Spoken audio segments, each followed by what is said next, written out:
Welcome back to the Sawmill, friends. As you guys saw at the first of this video, I've been doing a lot of work down at the timber frame and I'm out of boards. So I need some more siding boards. Those are 1x8s. And I got a white pine on the sawmill today. We should be able to get about 8 or 10 out of this log. It's been on the ground for quite some time. I can't even remember where it came from. Probably a tree service, more than likely. I'm not sure about that though. It's about 10.5 feet in length, and you guys just saw me cutting this thing to length.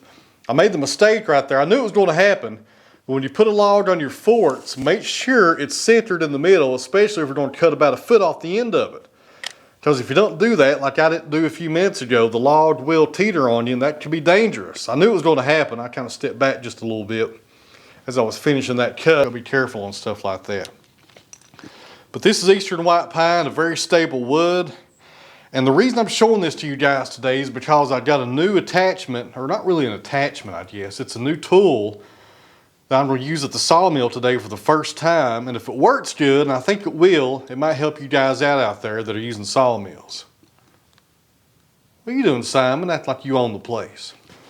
Real quick, guys, before we get going, on the sawmill today, I'm running the Joe Maine Special Silver Tip Turbo 7. I get those from Joe Maine down in Georgia. If you're interested in those blades, his cell phone number is down in the video description. Give him a call. You don't have to run the LT70 to have those blades. He can cut those to any length for whatever sawmill that you're running, so it don't even have to be a Wood-Mizer. If you're running Norwood or a Timber King, he can still get you some good blades. So hit him up if you need blades. The second thing is, I also want to thank everybody on Patreon for supporting me here on the channel.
let's see how we did as far as squareness goes.